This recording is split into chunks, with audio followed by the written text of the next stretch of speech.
An estimated 3.6 million Nigerians live with some form of disability. Among these are children with special needs whose society pays very little attention to.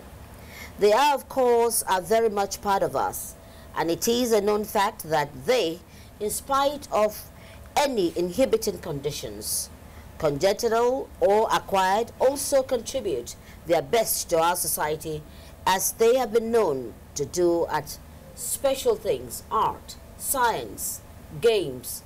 The Olympics comes to mind readily, and other such forms. On this special edition of Bridges, we will today sit in with parent and caregivers who are going to speak to the special needs of these special children, the need for their representation and inclusion in our system, as they undoubtedly are part of us, and as we aspire to build a society where no one is left behind. I welcome you to Bridges. I am Moji Makanjuola. We are still at the business of building a sustainable society where everyone is included. On this occasion today, I have with me, sitting next to me, and happens to be the only man around, we have Professor William Ogala, who is a pediatrician, renowned pediatrician, retired but not tired, and the fact that these special children needs attention, he's still very much in the system. Sir, you're welcome on Bridges. Thank you very much. And thank you for sharing your time. Next to Prof is Dr. Doris Zua. I met her a long time back when we were speaking to the special needs and what children in this form would need. She runs a center where these children are given the care they need. Whether that is enough, we'll hear from her. Welcome on Bridges. Next to me is a psychologist. I love her name, Kosi. Kosi is a psychologist who knows how to prepare parents for the situation in which we find ourselves sometimes. And so I'll say we, because everybody is vulnerable to this. There's no special parent who would have special children with needs. It could happen to anyone. And a brave mother who has given hope to mothers who have these special children is also here with us. Engineer Sylvia Tagbo Okeke, you're welcome. Thank you. Again, and thank you for sharing your time. So we'll start first. Let's establish, Prof. Tell us, what are these special children? Children with special needs. What's it about them? Thank you very much.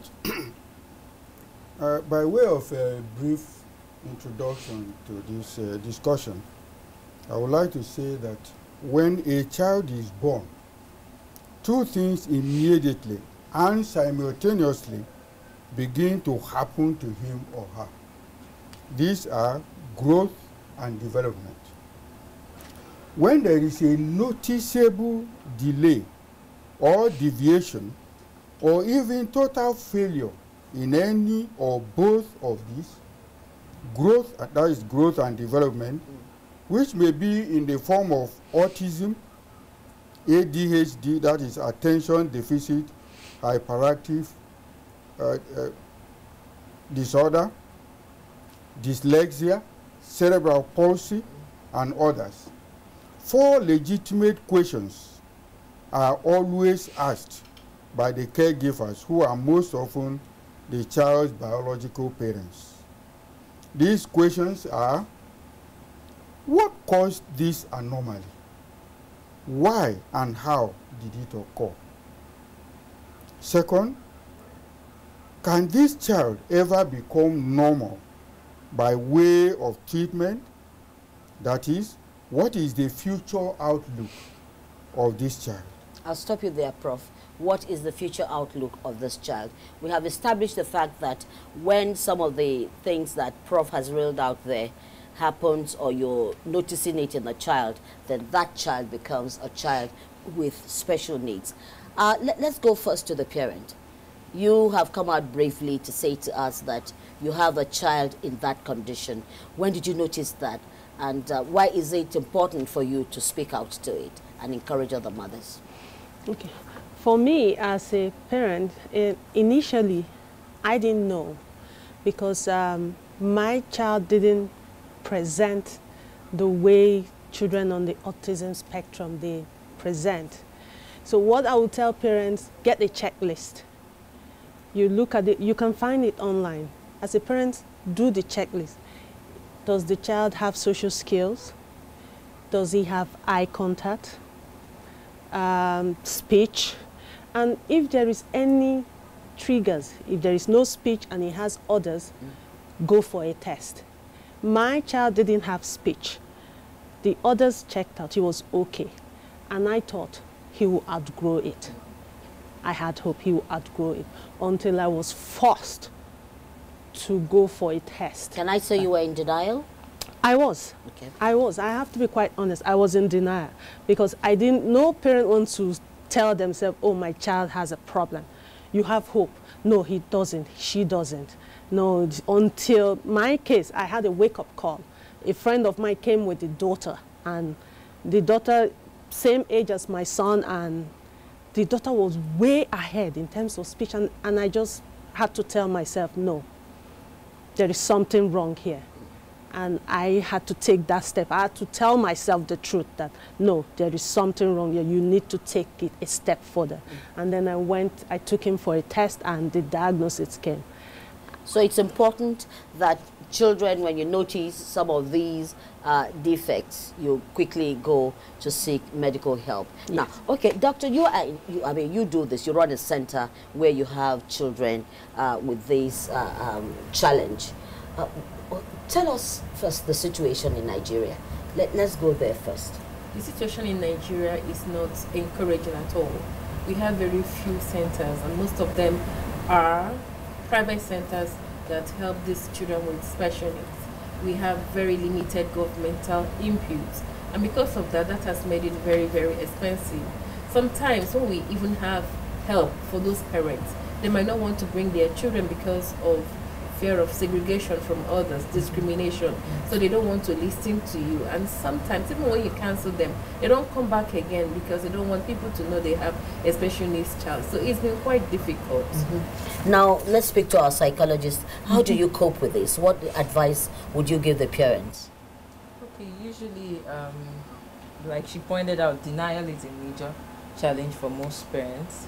So the first thing I tell them is, don't look at the label. Look at it like, okay, my child is developing. There are milestones she needs or he needs to reach. What are the milestones? If your child is not walking, work on walking. Don't look at, oh, my child has CP or autism. Once there's a label, it makes it more difficult to look past the challenge. So I tell them to attack what the immediate need. If it's walking, attack that. If it's talking, attack that.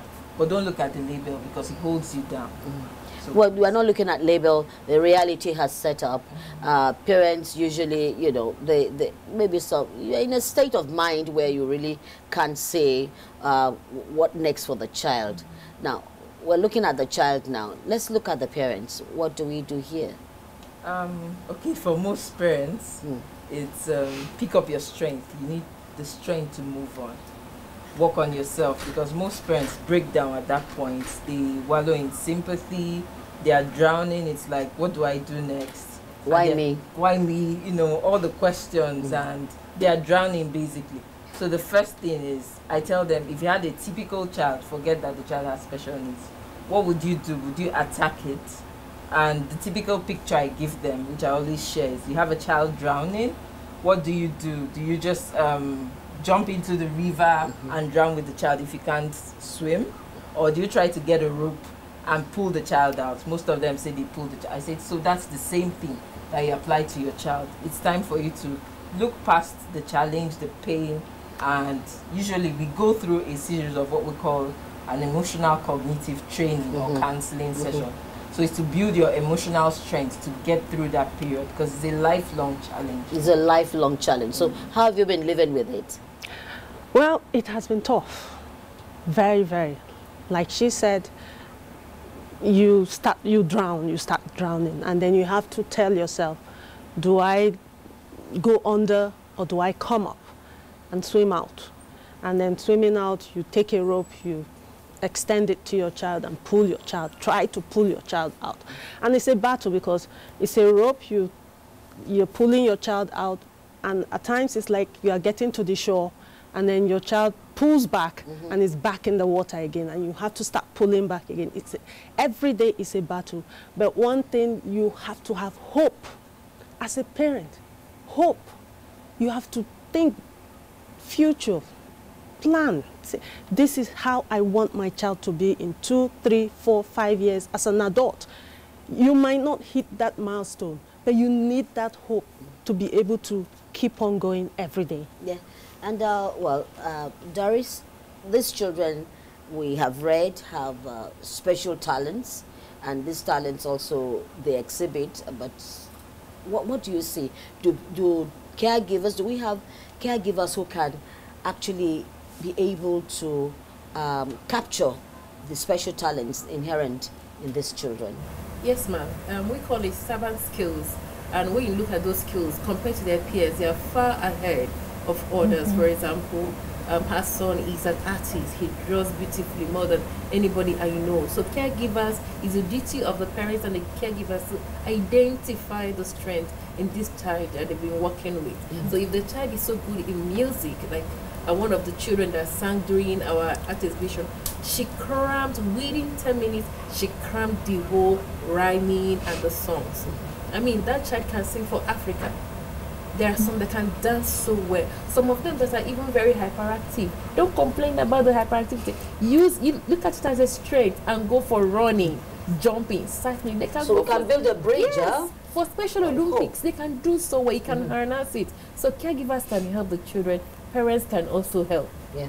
Yes, Prof, I'll come back to you. We're trying to build a whole spectrum of interventions that will give hope to, I hope, some viewers out there who have, some challenges with their children with special needs are watching. Now, are there medical intervention, that is treatment that some of these children will be needing? And is it available? Yes, there could be medical treatment. But let me say this. These conditions are lifelong. They cannot, I think I have to say that there is no permanent treatment for these disorders. But steps can be taken to modify their life. And so in some of them, certain medicines can be used, can be given to the child to modify the effects, so that the parents can be able to take care, and even when they are adults, they can take care of themselves. Yes, there are certain drugs, but not for permanent cure, but to modify. To modify them. Now, looking at this, do we have such, are they cheap? Well, it depends, the are they available? They could be available. In this country, you can get anything you want. Even if they are not available right now, you can order for them. But we can give prescription and they go find it. Some you can find here. Is it affordable when if we have a child at the rural area, for example, can the parents, if the child needs medical treatment, can the parents afford it? Some of these are actually expensive. And so it may be difficult for people in the area, the lower strata of our society. Country, of our society. And that is why social psychotherapy, psychologists will play a good part, a big part in the management of these children. I'll go back to you, Kosi. Yes, well, here, Prof has said that you have a big role to play. Yeah, well, and these roles, are they available in terms of human resources? Let's look at human resources who really can work on these children. Okay, the truth is we don't have enough hands in the field. It's a big challenge because, first of all, even if you have graduates who study, say, special education in Nigeria, you find that they don't have the skill set to work with them. It's different from the classroom, what they learned. I'm a behavior analyst, applied behavior analysis, which is a key program for working with them. And most in Nigeria, first of all, we don't exactly have a lot of applied behavior analysts. First of all, they don't certify in Nigeria, so that already is a big challenge we're facing. We don't have enough human resource to handle them, and that's a key challenge. Key challenge. Yeah. Yes, I know that Sylvia, your son is going to be maybe our next Picasso. How did you get there? It was a long journey. Yes. We tried everything. That you loved art. We tried different things. With them, you have to try and keep on trying. We tried piano lessons. It didn't work.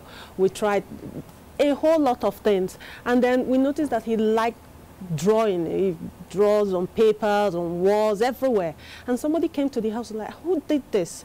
To me, I didn't know anything about abstract. I thought he was just scribbling. That somebody came and said, who did this? I said, it's my son. He said, these are really good.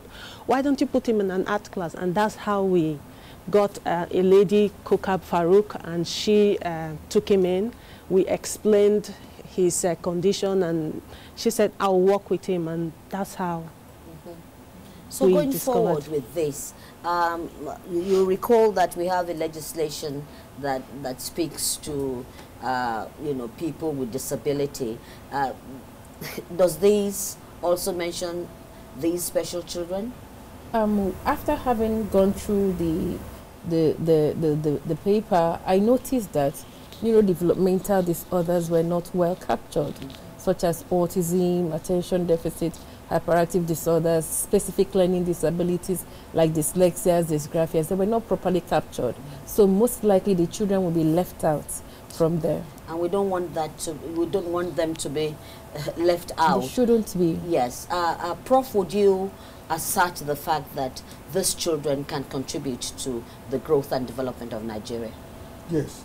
Some of them, if well managed, steps well taken to modify their symptoms and their actions, their activities. Each of these is a different way of presentation. They are not the same. And even the same ones, the effect are not the same. One is more than the other. But the better ones, and the ones that the psychologists and the parents have been trained and take care of, can actually produce certain things that can be useful to the Nigerian economy. Do you see this? Is it a concern? Yes, it's a concern, but early intervention is very important. We're having issues with early intervention because we don't bring the children out early because of ignorance, and communities, they don't have social medias and televisions to see what is happening, and there is poor awareness. Do we have special schools for them? And do we need special schools for them? We have special schools, we have centers, but it's not enough. Okay. And when we talk about the special centers, only in few places like Abuja, Lagos, Port Harcourt, maybe one in Ibadan. So imagine someone living in Imo State, Abia State, will have to travel to Port Harcourt to access services. Somebody living in Nasarawa State and other Kaduna will have to, there's only one in Kaduna, and then Kano might have to come to Kaduna or Abuja for assessments. It's not enough. Government has to do something. So moving forward, what do we do? What should the country do? Deliberately. Well, deliberately. Let me start with myself. One of the things I do for every parent I try to equip the parents with skills they need to manage the child, because you might not always get the skill hand. But as a country, one of the things we need to do is inclusion is key. If we can work on our teachers, training teachers to know how to manage them, even within the classroom, pending when the special schools are related, but we still need to include them somewhere in the society. So it's key that our schools, the little way they can, train the teachers on little skills, like dyslexia is not a big thing. What's that? Would you want to explain that again? Yeah. Dyslexia basically is difficulty with reading and understanding of language. So English teachers, communication teachers will be able to work with these children.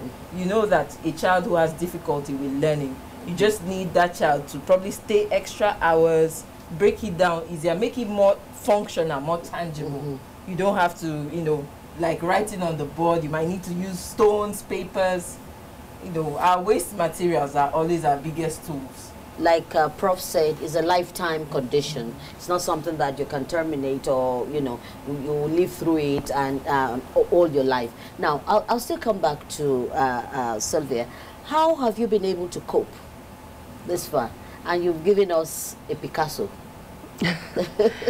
Hard work and people like Dr. Izua. Because the first time my son was diagnosed, she did the diagnosis, and then I went online. I started reading, you know. And unfortunately, we don't have enough resources in Nigeria. And centers with Dr. Izua, they are trying everything they can. Like, we don't like speech therapists. You know, one of the fundamental problems that these children, they have is speech, is with speech. If you can be able to overcome the speech, at least you are halfway there. We don't have good speech therapists. And occupational therapy, we have some, but speech is the one that I'm really, really concerned about. But as parents, we really have to put in our best. Read. I tell parents, read. Try to investigate. Do your own therapy at home. Go for courses. Do certificate courses if you have to, because you are the first advocate for your child.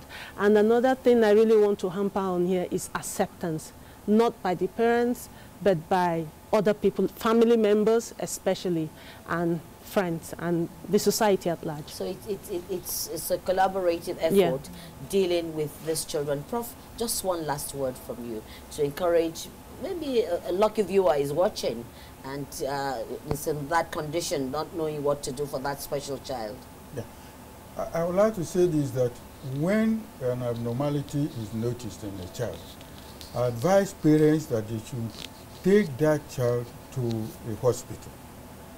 A hospital where a psychologist or even medical practitioners can make a diagnosis.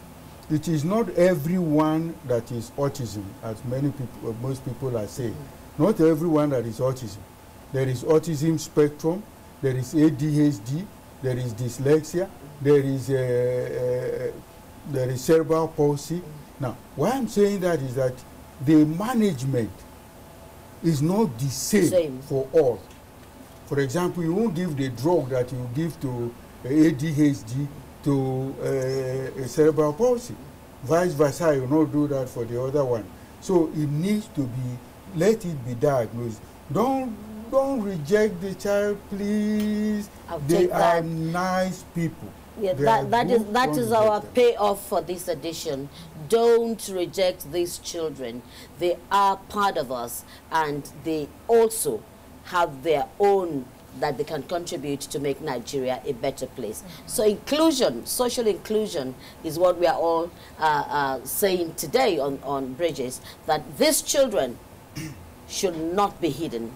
Bring them out. There'll be a circle. And when we do that, government, I'm sure, would do something special for these children, because not every parent can afford to take them to these special schools or get them to get special treatment. But we need that this estimated figure of 3.6 million Nigerians living with disabilities, and we have these special children lined up amongst them, would be a priority for development, especially that we don't want to leave anyone behind. I want to thank you all for coming. It's been wonderful. Thank you, Prof, for your time. Thank you, Doris. Thank you, Kosi. Thank you, Sylvia.